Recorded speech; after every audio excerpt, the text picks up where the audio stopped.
¿Qué tal, amigos? Muy buenas noches. El Fondo de Liquidez Autonómica, el famoso FLA, puesto en marcha por el Gobierno Central para auxiliar a algunas comunidades autónomas, vuelve a estar de plena actualidad. Y lo está por el empeño de algunas, como por ejemplo Valencia y Andalucía, que piden directamente al Gobierno que les perdone parte de la deuda que han contraído con el Estado. Esto es una clara injusticia con aquellas comunidades que sí que han cumplido con los objetivos de déficit y que tuvieron que hacer el correspondiente esfuerzo, tal y como ha recordado esta mañana la vicepresidenta de la Junta, Rosa Baldeón. El caso es que además esas comunidades que reclaman deudas, enseguida se inventan unas deudas históricas que piden al Estado y que solo ellos saben de dónde han salido. Tras 4 años de ajuste y haciendo las cosas bien para alcanzar la estabilidad presupuestaria, Castilla y León tacha de injusto el intento de las comunidades andaluza y valenciana para no pagar el dinero prestado del Fondo de Liquidez Autonómica, en el caso de Valencia, más de 9.000 millones de euros. Si al final, por alguna razón, se premia a quienes lo han hecho mal, pues entiendan que es algo absolutamente injusto. Nosotros tenemos la conciencia tranquila porque saben que en Castilla y León creo que siempre se ha intentado pues, cumplir la ley. Creemos que además era bueno la estabilidad presupuestaria, era bueno y necesario para tener ese reconocimiento en Europa. Y a 2 días de la cumbre en Bruselas por el futuro del carbón, Rosa Baldeón defiende que la Junta será muy clara para exigir medidas de apoyo al mineral del que viven 33 comarcas en la comunidad, con propuestas de aranceles al carbón importado. Demostrar que ese carbón tiene mayor calidad, es un carbón que medioambientalmente, desde luego, tiene muchas más garantías y la forma que entendemos de discriminar al otro es con aranceles. Todas estas medidas, todo lo que se pueda plantear, incluso de petición de fondos europeos. Unas declaraciones que la vicepresidenta hacía en León en la entrega de los premios escolares de prevención de riesgos laborales, que han recaído en 4 colegios de Ávila, Burgos, Salamanca y Valladolid. Pues esta va a ser una semana bastante intensa en nuestra comunidad, ¿no? Celebramos el 33º aniversario de nuestro Estatuto de Autonomía. Habrá actos para conmemorar la efeméride, pero sobre todo habrá reflexión, porque la norma se enfrenta a su 5ª reforma para adaptarse a los nuevos tiempos que mandan en política.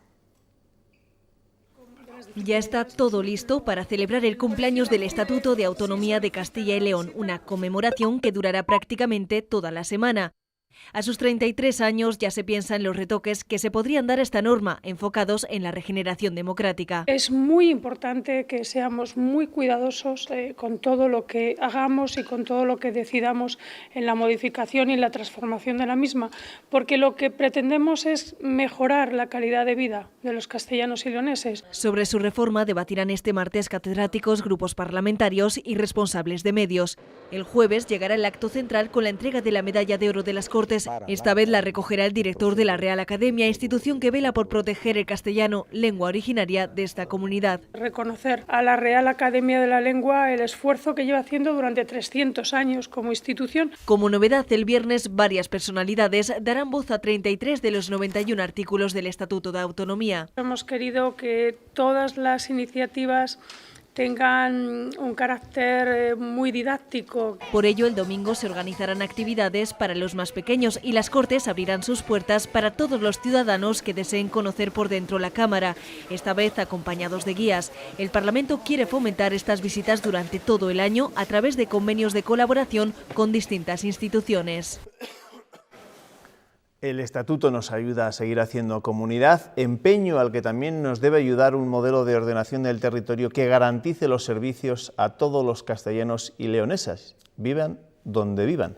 Ese es el propósito del diseño de comunidad que tiene metido en la cabeza mi invitada de esta noche. María de Diego, viceconsejera de Ordenación del Territorio. ¿Qué tal? Buenas noches. Hola, buenas noches. Bueno, ¿en qué punto nos encontramos de este largo camino? Pues yo diría que en un punto bastante importante, de mucha trascendencia para nuestra comunidad autónoma, porque nos encontramos precisamente en el punto en el que estamos en vías de poder dar solución o aportar soluciones precisamente al medio rural, que es donde viven, que es el que entendemos que más necesita de este modelo de ordenación del territorio.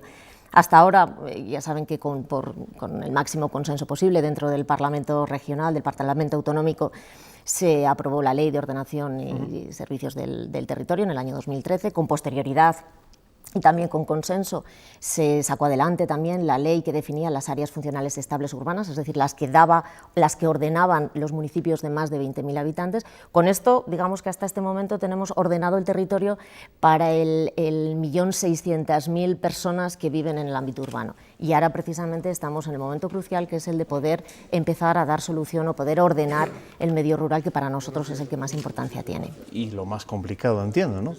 Porque estamos hablando de 2.248 municipios, lo miro porque conviene recordarlo de vez en cuando, ¿no? Tiene que ser muy complejo ordenar tantos pueblos. La situación de Castilla y León con esta extensión, con esta dispersión que tenemos, con 2.248 municipios, más de 6.000 núcleos de población, pues evidentemente es un reto, pero eso no nos tiene que llevar. Nosotros, por lo que apostamos siempre es tengamos 2.248 municipios, o hubiésemos tenido menos, apostamos desde luego por garantizar la igualdad en el acceso a los servicios públicos. Para nosotros, un ciudadano que vive en uno de esos 2.248 municipios, por pequeño que sea, tiene los mismos derechos de acceder a los servicios autonómicos que puede tener un ciudadano que vive en el ámbito urbano. Y precisamente ese es el reto en el que al que nos estamos enfrentando. ¿Le ha sorprendido que solo se hayan presentado 105 alegaciones, creo, ¿no?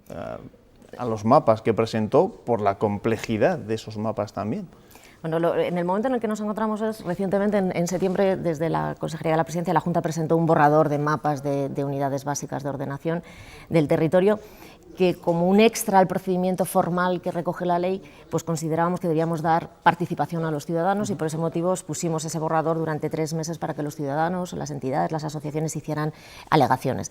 Sí que es verdad que por gobierno abierto han entrado 85 alegaciones, en papel nos han entrado también un número bastante amplio de esas alegaciones, pero del análisis de todas esas, tanto las que han entrado por gobierno abierto como las que han entrado en papel, por llamarlo de alguna manera, se pueden recoger en 70 situaciones. Es decir, 70 zonas geográficas o 70 problemáticas, aunque a mí no me gusta llamarlo problemáticas, 70 situaciones a lo largo de nuestro territorio, que es a las que nos hemos comprometido, esas son las que hemos estudiado y a las que en 31 de esos casos hemos logrado o hemos podido dar solución.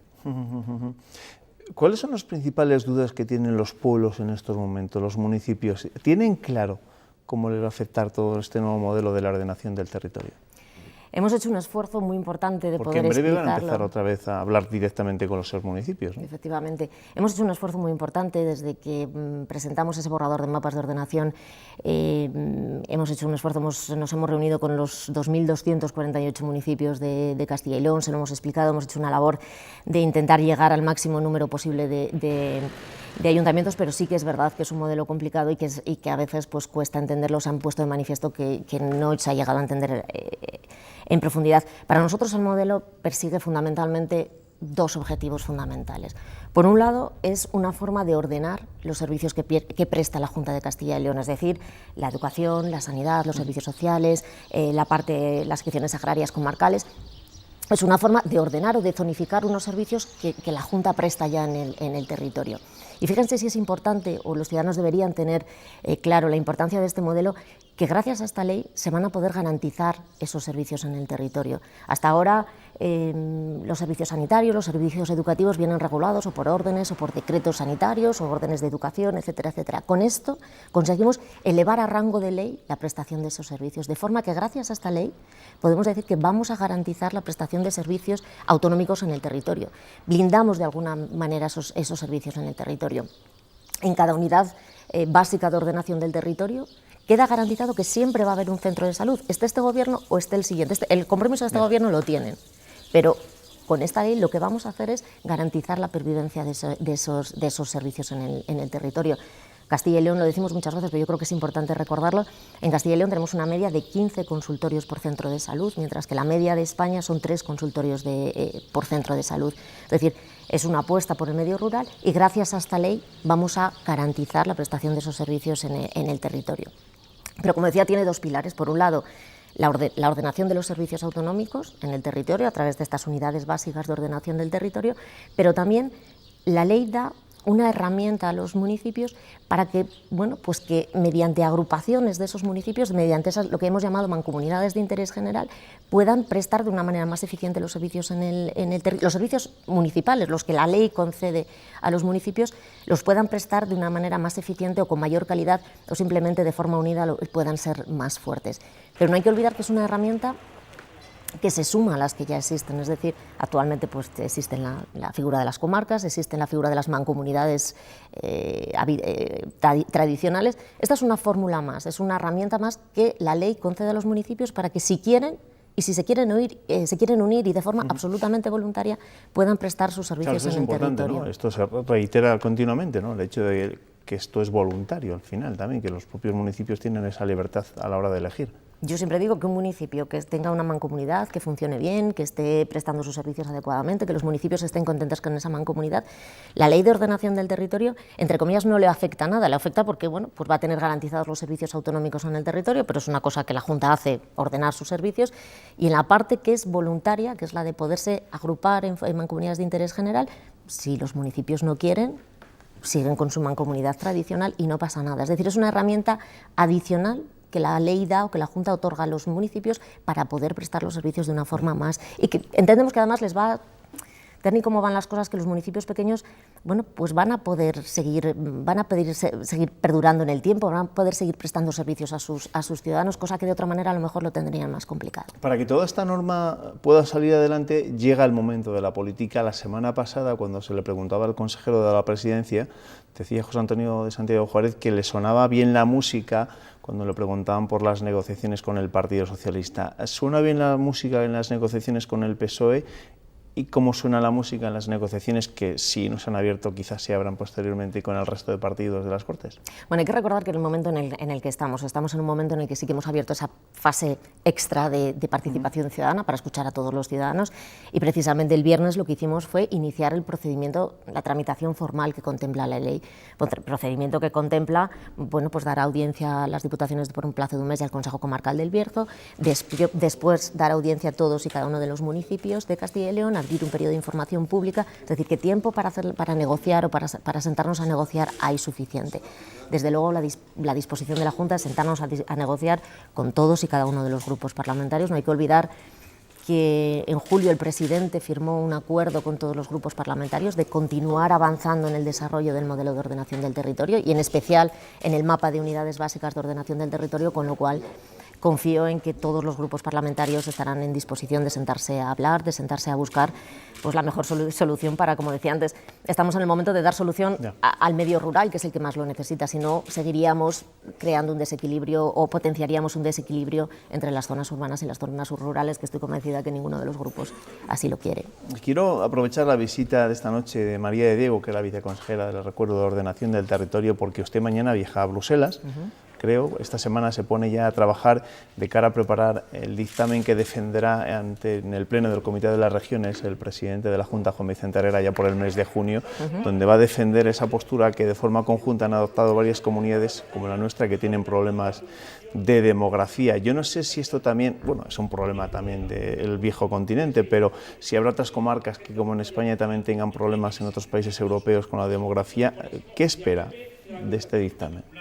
Bueno, realmente, si hemos sido capaces de sacar un dictamen de iniciativa propia en el Comité de las Regiones, es porque estamos convencidos de que toda Europa en su conjunto tiene por delante un desafío demográfico. Yo creo que cada vez las instituciones europeas son cada vez más conscientes de ese desafío demográfico al que se enfrenta. Desafío demográfico que contempla distintos parámetros. O sea, el más fácil o el más comprensible o el que es más evidente para la Unión Europea es el del envejecimiento. La población europea cada vez está más envejecida, lo cual, bueno, pues en el futuro puede poner, no sé si en riesgo o puede dificultar el estado de bienestar y determinadas prestaciones sociales. Nosotros, desde el primer momento, desde que el presidente Juan Vicente Herrera fue designado como ponente de este dictamen, lo que hemos querido siempre es que no sea un dictamen de Castilla y León, sino que de primeras, además, pues llevase la voz de, al menos de las comunidades autónomas españolas que bueno, comparten con nosotros de una manera más acentuada esos desafíos demográficos. No hay que olvidar que todas las comunidades autónomas actualmente están perdiendo población, España entera está perdiendo población. Lo que pasa es que hay comunidades en las que esa situación es un poquito más grave que en el resto, ¿no? Con lo cual, lo primero que hemos hecho ha sido sentarnos con todas esas comunidades autónomas. Luego hicimos una reunión recientemente con las otras 7 comunidades autónomas y hemos definido lo que es, bueno, pues una posición común, las ideas que debe trasladar el presidente Herrera en ese dictamen. Mañana precisamente me desplazo a Bruselas. La primera reunión va a ser con la red europea de regiones con desafíos demográficos, que agrupa unas 40, 50 regiones que tiene de distintos países de la Unión Europea que tienen especiales problemas o desafíos demográficos, también para recabar su opinión, sus puntos de vista, con el fin de recogerlos también en el... ¿Y son optimistas? Yo soy optimista, yo creo que... En esa última reunión quedó claro que lo que se pedía también era el compromiso firme a través de ayuda financiera por parte de la Unión Europea para esas regiones que tienen ese problema de demografía. Yo creo que no solo es ayuda financiera, evidentemente todas las medidas o todas las iniciativas o las medidas que se tomen tienen que ir acompañadas de un presupuesto, pero yo creo que las principales reivindicaciones es, bueno, pues que la Unión Europea sea consciente de ese problema, que se diseñe una estrategia europea por el desafío demográfico, es decir, y que todas las políticas que la Unión Europea impulsa tengan en cuenta esos desafíos demográficos, es decir, que los desafíos demográficos sean una cuestión transversal a todas las políticas, que las políticas de desarrollo rural tengan en cuenta esos desafíos, que las políticas sociales tengan en cuenta esos desafíos, las políticas vinculadas al empleo, es decir, que sea una estrategia nacional que de alguna manera todas las políticas europeas lo tengan en cuenta. Evidentemente, para nosotros, la política que mejor encaja dentro de esas reivindicaciones o dentro de esas peticiones es la política de cohesión, que lo que logra es una cohesión entre todos los territorios, y ahí nosotros lo que defendemos es que las regiones que tenemos esos desafíos demográficos nos cuesta un poquito más alcanzar los mismos parámetros que el resto de regiones, nos cuesta más prestar servicios en el territorio. En una región como Castilla y León la prestación de los servicios es más cara, nos cuesta más recursos, más esfuerzos que en una región que no tenga esos desafíos, con lo cual hacemos un hincapié en que la política de cohesión debe recoger y debe primar a esas regiones. Suerte en estas reuniones preparatorias de ese pleno del Comité de las Regiones defendiendo este dictamen sobre la demografía. Gracias, María de Diego. Muchísimas gracias a ustedes. Gracias, buenas noches. Buenas noches. Hemos hablado con la viceconsejera de Ordenación del Territorio. En breve leemos la prensa y analizamos con nuestros tertulianos lo que ha dado de sí la actualidad. Nada, dentro de unos minutos tras la publicidad.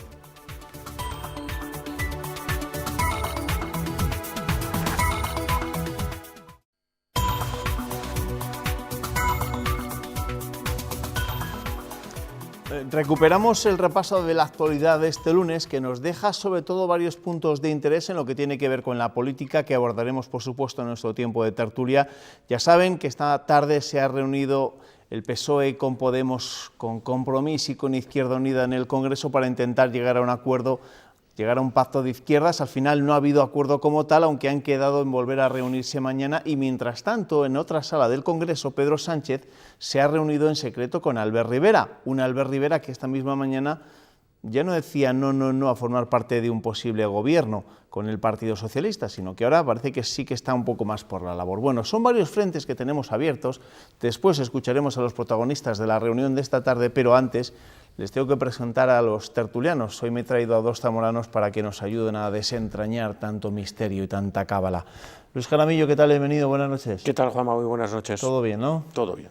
Luis de Dios, ¿cómo lo ves? Bien. ¿Esto está al caer o no? No. no sabemos lo que está al caer. Tiene que caer la semana que viene. Otra. O investidura y sale que no. Diremos hoy que esta es una semana decisiva y la semana que viene también.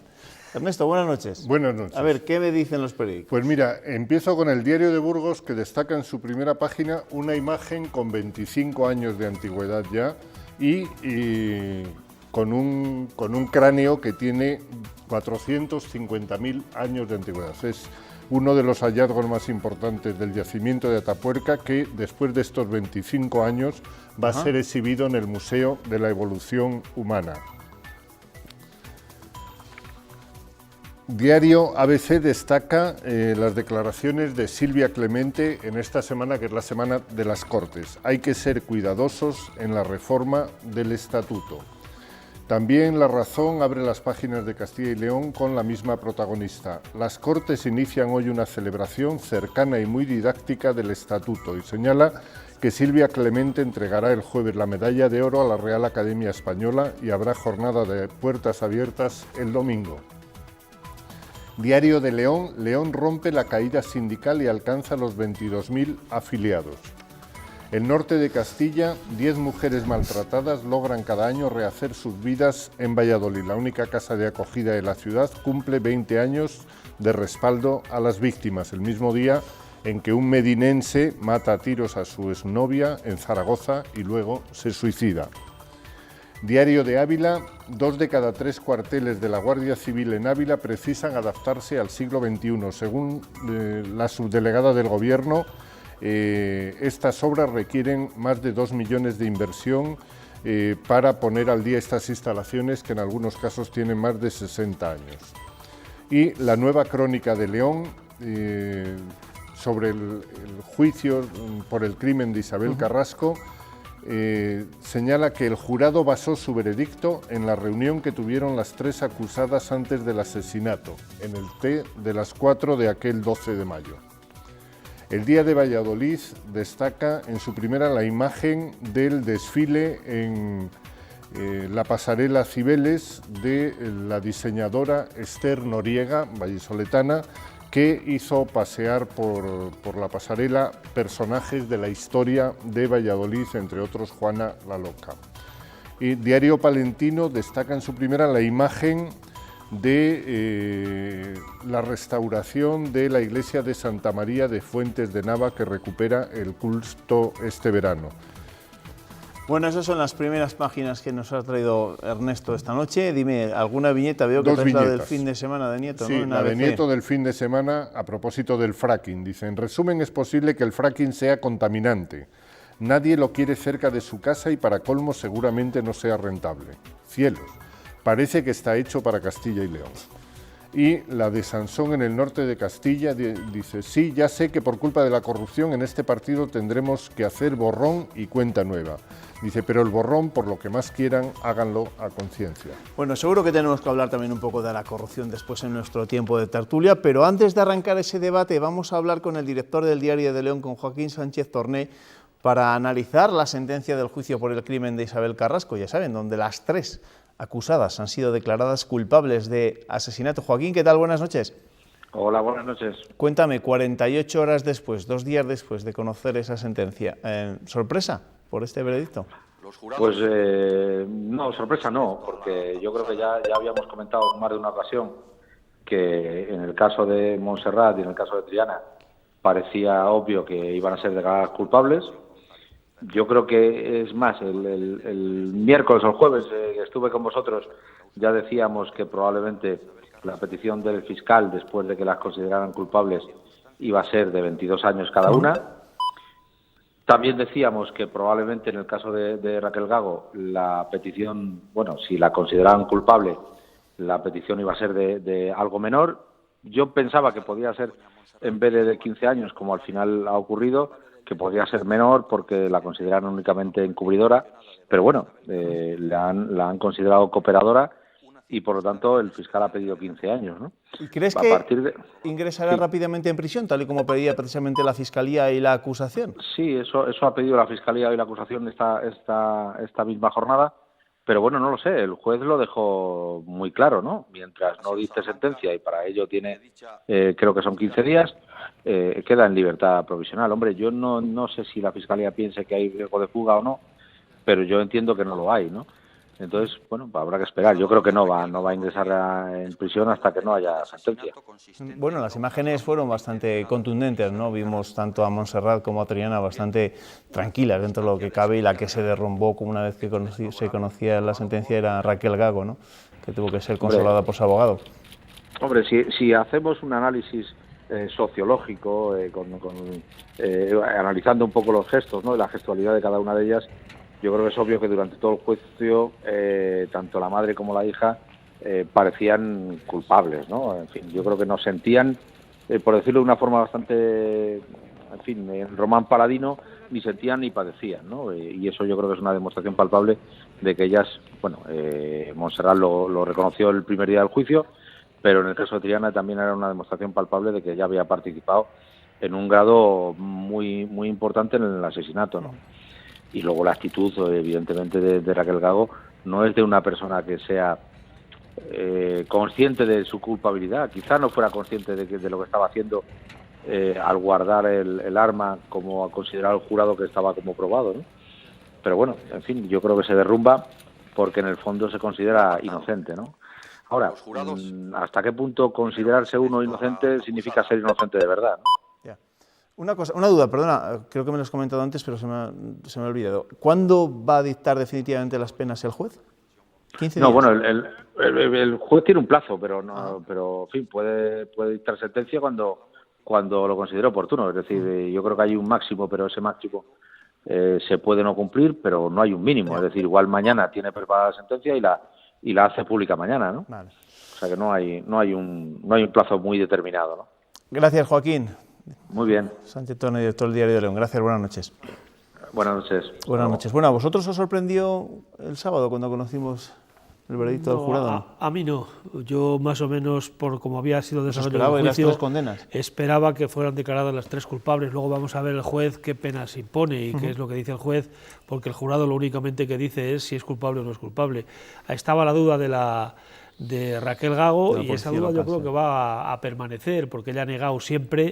Y hay algo que a mí sí que me sorprendía, es decir, bueno, si ella hubiera estado muy implicada en todo lo que ocurrió, ¿por qué no se deshizo del arma de otra manera? Es decir, porque han pasado unos cuantos días y tú puedes coger el coche, pasar al pantano de Riaño, tiras el arma y tú no sabes nada, puedes negarlo constantemente. El hecho de que después acudiera con ella a entregarla abre muchas dudas, es decir, sabía que estaba allí, no lo sabía.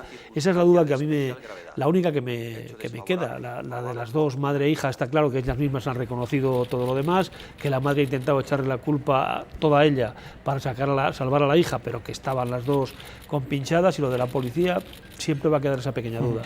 Yo creo que está perfectamente claro. A mí sí que me ha sorprendido la contundencia del pronunciamiento del jurado con relación a la Policía Municipal, a Raquel Gago, porque sí que pensé que en un momento determinado, por encubridora en todo momento podía haber sido culpable, ¿no?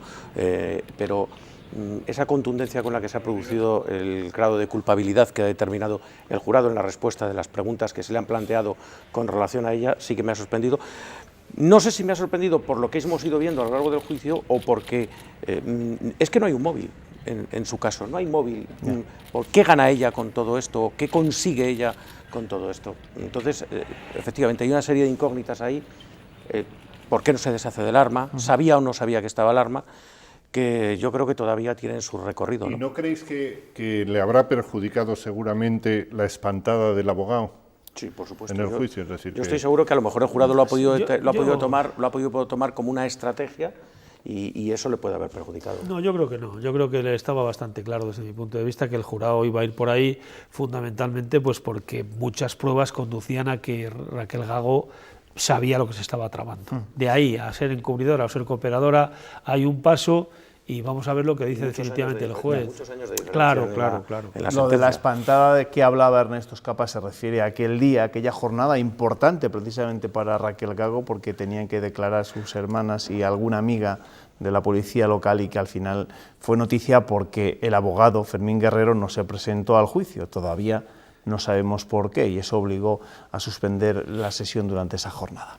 Bueno, ya saben que todo esto no ha terminado, porque ahora estamos pendientes de las penas que imponga el juez una vez que el jurado las ha declarado culpables de asesinato a las 3, y después estaremos, por supuesto, pendientes de los recursos que ya ha anunciado el abogado de la policía local, de Fermín Guerrero.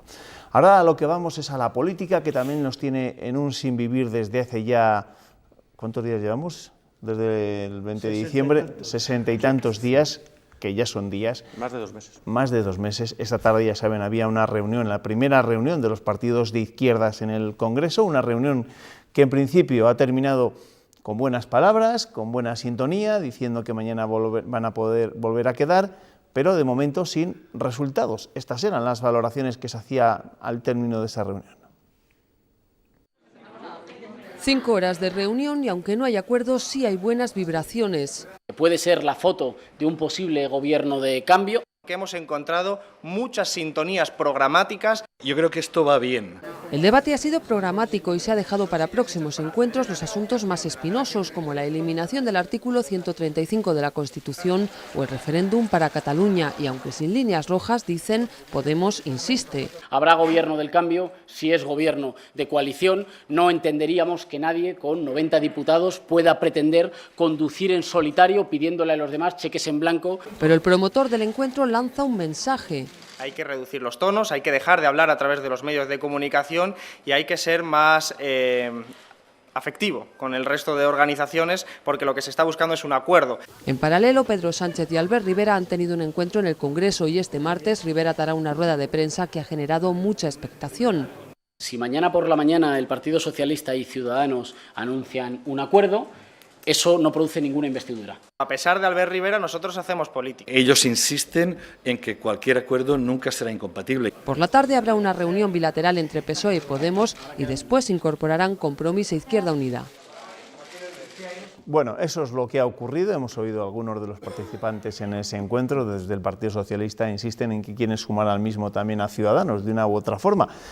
También Ciudadanos ha sido noticia esta tarde porque Pedro Sánchez se ha visto en secreto en el Congreso de los Diputados con Albert Rivera, un Albert Rivera que ha anunciado una rueda de prensa mañana a las 11 de la mañana. Veremos qué es lo que nos dice, si se ratifica en lo que señalaba esta mañana en la cadena SER, después lo escucharemos, donde ahora parece que sí que está dispuesto a formar parte de un gobierno de coalición. Veremos. ¿Qué os ha parecido esta primera reunión? Ha tardado en llegar, la verdad es que ha tardado bastante en llegar, porque de hecho desde el mismo 20 de diciembre se suponía que esta era una de las posibilidades, ¿no? Si es que yo que te iba a decir eso, lo primero impresión es que ha tardado demasiado tiempo en llegar, y en segundo lugar que así todo, pese a todos los que estaban ahí, tampoco suman. Es decir, que es que, insisto en lo que hemos hablado aquí varias veces, a mí no me salen las cuentas en muchas cosas, y es decir, que Izquierda Unida tiene 2, Compromís tiene 4, que si se suman a Podemos pues son 69, más lo del PSOE, es decir, no se llega. Y luego tampoco hay una cosa que no acabo de entender, es decir, la excesiva teatralización y parafernalia que se está dando a este tipo de reuniones. Hoy me ha hecho mucha gracia porque si empezaban a las 5 y media había conexiones de las emisoras. ¿Se sabe algo? Pero, hombre, si se están negociando un acuerdo de gobierno entre 4 partidos, a la media hora se van a haber puesto de acuerdo. Y a las 10 de la noche, 5 horas y todavía no sale nadie, ni dice nadie nada. Pues lo normal es eso, es que se negocie. Pero, hombre, yo creo que con el 2 de marzo ahí a la vuelta de la esquina, empezar ahora realmente una reunión para eso es, no sé, o avanzan mucho, desde luego. Yo tengo la impresión de que esta reunión, que efectivamente ha tardado mucho en producirse, al final se tenía que producir por imperativo legal, porque se necesitaba una foto de que en un momento determinado las fuerzas de izquierdas tenían que haberse sentado a hablar entre ellas. Pero sigo viendo tal cantidad de líneas rojas por todos los sitios que es que a mí me parece que sí que hay personas ahí. Yo creo que Pedro Sánchez está en la voluntad de conseguir la investidura y conseguir posiblemente un gobierno estable, pero es que me parece que está hablando con cantidad de gente que no está dispuesta a ceder lo más mínimo en determinadas líneas porque está pensando más en lo que pueda pasar en un nuevo proceso electoral. Esa es un poco la sensación que yo tengo, porque esta mañana mismo Pablo Iglesias ratificaba en uno de los medios de comunicación en los que él se mueve como pez en el agua que, sin duda ninguna, si Ciudadanos estaba en el ajo, ellos votarían que no, en cualquier caso. Lo que corría por Madrid esta tarde es que Ciudadanos y el Partido Socialista anunciarán mañana un acuerdo, por lo menos en una de las áreas, que es en el área de la regeneración democrática. Vamos a escuchar primero que queda mucho de ese camino por posible recorrer acuerdo todavía. o no acuerdo PSOE-Ciudadanos, porque ya saben que una de las llaves de la otra puerta por la que Sánchez intenta entrar en la Moncloa la tiene Ciudadanos. Hoy su presidente Albert Rivera ha reconocido en público, y lo ha hecho por primera vez, que no descarta gobernar con Pedro si se cierra un gran acuerdo. También ha defendido que no aceptará políticas como el aumento del gasto público que lleven una subida de impuestos. No lo descarto si hay un gran acuerdo, que no es lo mismo que vayamos a entrar, ¿me entiendes? Es decir, estamos pactando las bases fundamentales de un acuerdo, y en ese acuerdo tiene que estar el 70-80% de las reformas que Ciudadanos defienden, y le digo que estamos tan cerca de un acuerdo como de levantarnos de la mesa, así de claro. Si es que es lo de siempre, es que es la posición de Rivera, es que no se definen absolutamente en esta nada. mañana entera la Se pone de entrevista. perfil. Claro, es que se pone de perfil en todo. Hoy esta mañana entera la entrevista, y Pepa Bueno intentaba por toda costa que dijera que eso, no, pero claro, cuando tú dices no descarto entrar en un gobierno, pues es que no estás diciendo nada. Ya. Ustedes de llegar a un acuerdo como de fichar mañana levantarme. por el Barcelona, pues mire, no, pero si me llaman y me pagan mucho, pues a lo mejor voy. Claro, y es que es eso, y él ha dicho, lo ha puntualizado bastante bien, si hay un gran acuerdo, es decir, claro, tú llegas a un gran acuerdo en el que se recogen parte de tus reivindicaciones e inmediatamente dices, bueno, vale, pues yo puedo entrar de vicepresidente, o... Claro, él está marcando muy bien la distancia con Podemos respecto a eso, porque Pablo Iglesias lo primero que hizo fue decir, yo vicepresidente y 5 ministros. Y este dice, no, vamos a hacer un acuerdo de gobierno y luego hablamos de si entramos o no entramos. Está clarísimo. Estamos tan cerca de llegar a un acuerdo como de levantarnos de lo contrario. Y luego hay un dato fundamental, es decir, puede formar parte de un gobierno en el cual no debe de aumentar el gasto público, y es una de las líneas que marca Podemos. Recordemos que ha hablado de 95.000 millones en una legislatura de aumento del gasto público. ¿Eso qué conlleva? Subida de impuestos, que es otro de los temas que pone como una barrera a Ciudadanos para llegar a algún acuerdo en materia económica.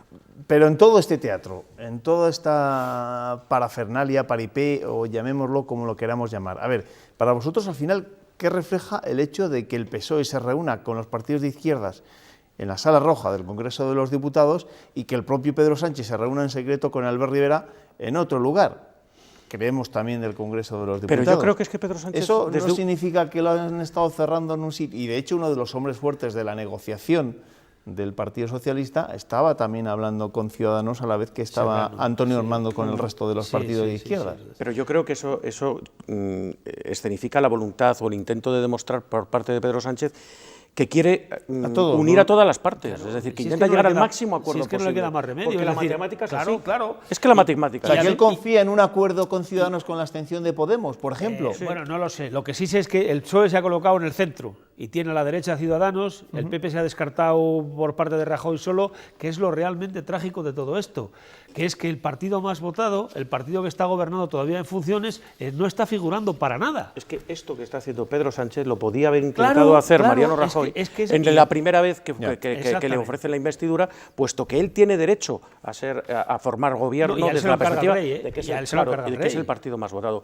Es lo que es incomprensible políticamente, cómo se ha dejado hurtar esta parte del protagonismo ahora lo que político. está ocurriendo es que el Pedro Sánchez está en el centro, digamos, tiene a Ciudadanos por la derecha y el resto de partidos por la izquierda. Y lo que está intentando, no sé si con mucha fortuna o si con muchas ganas, es tú te colocas en el centro y consigues que desde la derecha y desde la izquierda te apoyen, lo que significaría, digamos, un acuerdo bastante amplio y con la posibilidad de la regeneración y todo lo que se está hablando. Y en última instancia es decir, señores, si no llegamos a ese acuerdo, no saco adelante la investidura, el rey no encarga a nadie más formar gobierno, vamos a unas elecciones, pero no es por mi culpa. Con lo cual, además, desde un punto de vista interno, a Pedro Sánchez le viene muy bien. Recordemos que el 8 de mayo hay elecciones primarias en el Partido Socialista, en el supuesto de que haya un proceso electoral. Es que antes tiene que ir a referéndum con la militancia el acuerdo y ratificado por el Comité Federal. Esta semana ya. No, por eso, el lunes tiene que ser. El lunes tiene que ser, va a ser inmediato. Por eso se habla del anuncio mañana del acuerdo con... Bueno, hablábamos del Partido Popular. Para el PP, esa reunión de las 4 fuerzas políticas de izquierdas es parte del postureo que dicen está escenificando Pedro Sánchez. Hoy Rajoy ha explicado a su comité ejecutivo que si Sánchez fracasa, él podría intentarlo. Esta reunión, si tiene los apoyos, que es la muletilla de siempre. Bueno, esta reunión y la rueda de prensa posterior han girado en torno a los últimos casos de corrupción. El portavoz del PP, el portavoz de comunicación del PP, Pablo Casado, ha dicho literalmente que están hasta las narices de estos escándalos. Mensaje unánime de las caras nuevas del Partido Popular. Como hemos dicho, implacables contra la corrupción. Quien haya cometido un delito en el Partido Popular, que lo detengan, que lo metan en la cárcel si lo tienen que meter, que la justicia actúe. No solo es que me parezca vomitivo y abominable, es que además me siento directamente perjudicado. Mariano Rajoy les ha trasladado que comparte ese deseo de contundencia, pero pide a los populares que no se dejen llevar por la histeria ante los casos que afectan al partido. Sin embargo, Fernández Díaz insinuaba que reciben un trato desigual. Lo que es llamativo es que los únicos casos que salgan, y en estos momentos tan sensibles, sean los casos que afectan al Partido Popular. No digo más ni digo menos. No lo estoy viendo, pero es que me da igual. Yo lo que no quiero ver es a los míos en eso, porque este partido ha hecho demasiado por España para que 4 golfos manchen su nombre. Además, Pablo Casado envía este recado a Rita Barberá. Vea si aporta o no aporta a este partido. Y con todos los respetos, o sea, es que hay vida fuera de la política.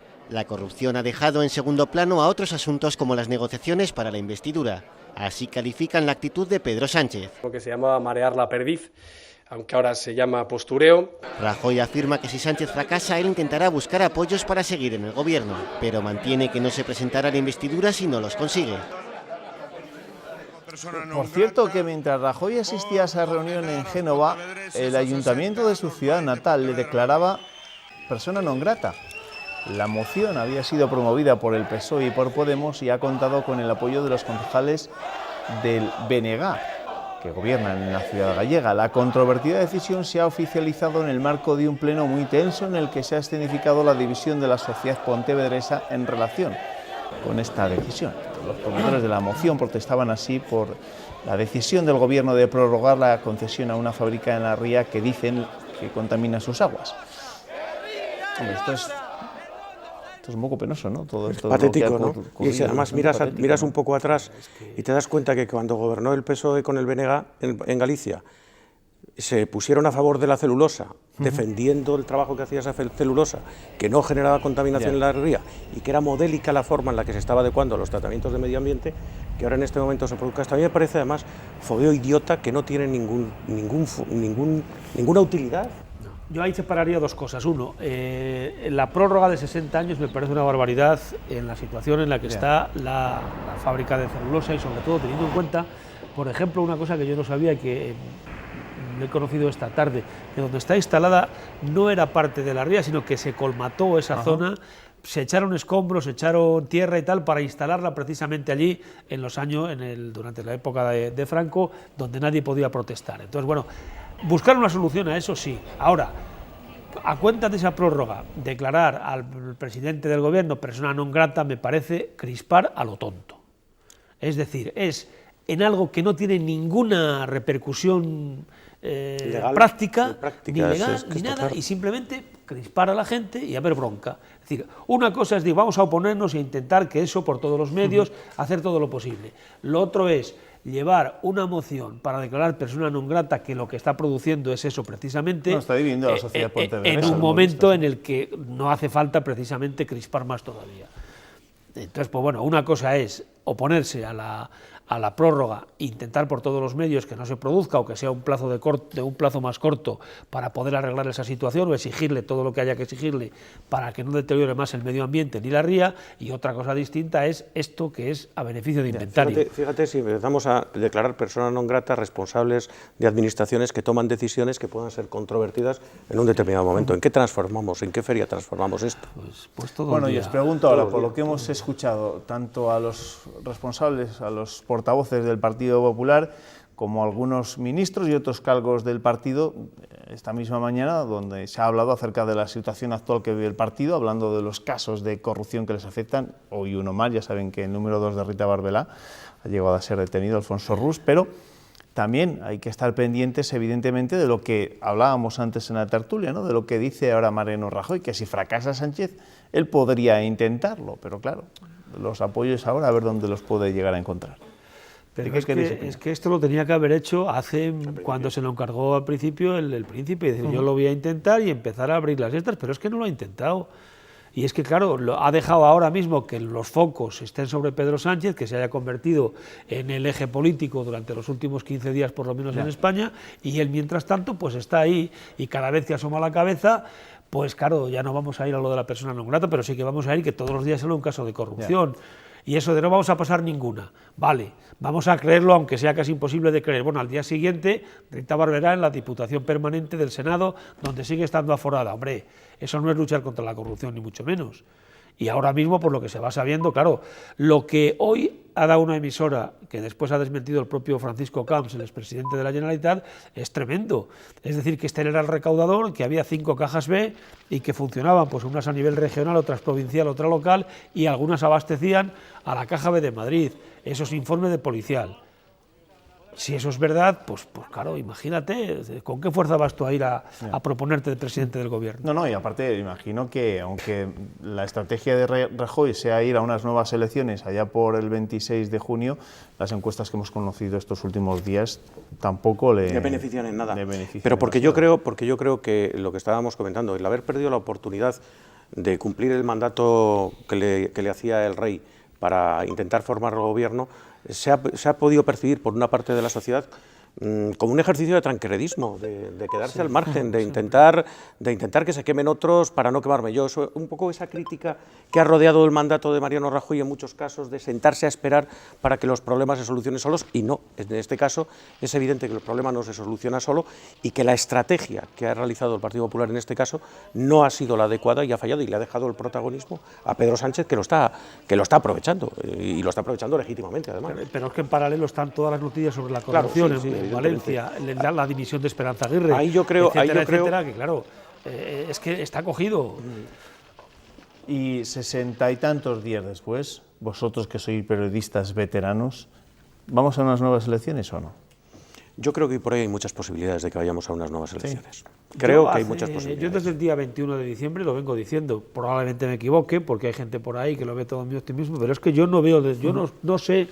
Quizá repito, no salen las cuentas. Sería aplicar una estrategia vaticana al proceso, es decir... bueno, eso lo vengo yo pensando, la Capilla Sistina, insiste aquí, insiste en ello. Ni pagos, ni gastos, ni ingresos de ningún tipo, hasta que no resuelva. Y encerrados en la Capilla Sistina hasta que salga fumata blanca. Los plazos ahora están abiertos, es decir, la estrategia de detener los plazos, que fue un poco la que llevó a Mariano Rajoy a no asumir el mandato de la investidura, los plazos ahora están abiertos, hay un calendario, y a mí me parece que con la mática en la mano y con la actitud de los partidos también, según vamos viendo, aun en esos ejercicios de aproximación, las actitudes, las barreras que se montan, yo creo que es muy difícil que se establezca un acuerdo, y da la impresión de que si se hiciera se cogería con pinzas, pero bueno, eso sería ya aventurar. Y a ver lo que duraba. Exacto, por eso digo con pinzas. Sí. Bueno, mañana, ya saben, nueva reunión de los partidos de izquierdas, pero antes debemos estar pendientes de la rueda de prensa de Albert Rivera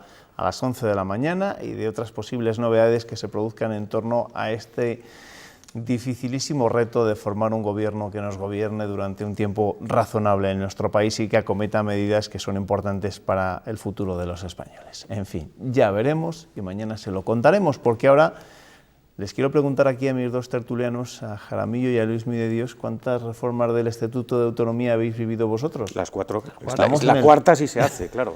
Claro, todas. 3 las hemos vivido, desde luego. Todas, sí. Además, no ha habido demasiados problemas aquí, nunca ha habido muchos acuerdos. Yo creo que, y es muy importante... ¿Y esta nueva la veis necesaria, por ejemplo? Es distinta a las que hemos vivido hasta ahora, porque las que hemos vivido hasta ahora han adaptado el texto a las competencias, al ritmo competencial que se iba realizando. Aquí hay que hacer otras cosas. Yo creo que reformar el Estatuto, adaptarlo a los tiempos en los que nos encontramos, es siempre bueno. Es decir, no creo que una ley, por muy importante que sea, pongamos la Constitución española, tenga que ser intocable y lleguemos a un momento en el cual digas, no, es que eso, por no tocarlo, por no abrir el melón. Yo creo que abrir el melón está bien en adaptándolo a los tiempos. El peligro que yo le veo a estas cosas es que queramos reformar algo y encorsetarlo de tal manera que acabemos con las manos completamente atadas para todo. Y entonces terminamos por hacer una norma que, en vez de ser aglutinadora y que abra posibilidades, las termine por cerrar. Sí, ahí habría que copiar algunas veces de los ingleses, que no tienen constitución escrita, ¿no? Claro. Sí, pero no, y le funciona bien la democracia, ¿no?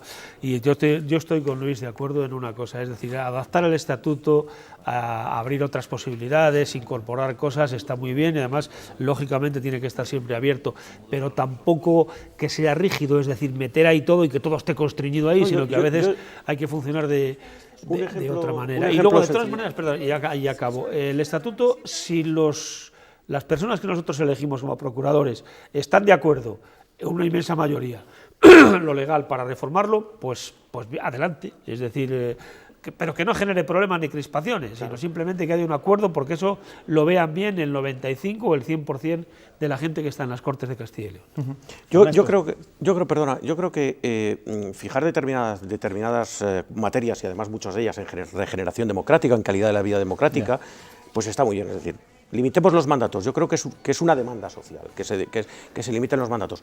Pero alguien me decía, no, y hay que limitar el número de consejerías. Oiga, ¿cómo que hay que limitar el número de consejerías? Es que me parece ridículo. O sea, el gobierno tendrá que tener manos libres para saber de qué manera o en qué manera organiza el esquema competencial en el que se encuentra. Y yo creo que ahí entra el sentido común de la gente para saber cuáles son los recursos en un determinado momento, cuál es la estructura más operativa, etcétera, etcétera. Sí, yo creo que ni es bueno que el estatuto se cargue de aspiraciones demasiado generales para hacernos a todos felices y ni obliga a hacer cosas que no se pueden cumplir. Y honorables, ni tampoco el vicio contrario, que es llevarlo a decretar y a constreñir la organización administrativa, otro tipo de cosas. Yo creo que tiene que ser... Y que no puede ir contra la Constitución, claro. Es decir, que ha habido muchas reformas estatutarias que han chocado con el Tribunal Constitucional, porque decían cosas absolutamente absurdas. Cuando se abrió el melón en la primera época de Zapatero, me parece que fue en Valencia, donde decían, y en Valencia recibía una peseta más que donde no sé qué y tal. Digo, en fin, esto no... Y luego hay un no dato, se puede. en esta reforma hay un dato muy importante, y es que yo creo que todos los partidos políticos ya hablan de la reforma de la Constitución. Sí, sin lugar a dudas. A ver Entonces, si hay fuerzas suficientes para que sea esa reforma ambiciosa o se quede gallina, ¿no? A medias. El caso es que esta semana hablaremos mucho de nuestro Estatuto de Autonomía porque se cumple los 33 años desde que fue aprobado. Nos vemos. Gracias. Gracias, buenas noches. Gracias, buenas noches. Adiós. La semana que... No digo la semana que volváis, sí, seguro que tenemos gobierno. ¿O no? Bueno, esperemos. O se sigue negociando. O se sigue negociando. Ernesto, hasta mañana. Hasta mañana. A ustedes también les espero mañana. Ya saben que enseguida viene Andrés Gómez con las previsiones meteorológicas y que desde las 7:30 de la mañana Pilar Ruiz nos va a contar cómo se despierta este martes Castilla y León. Que descansen.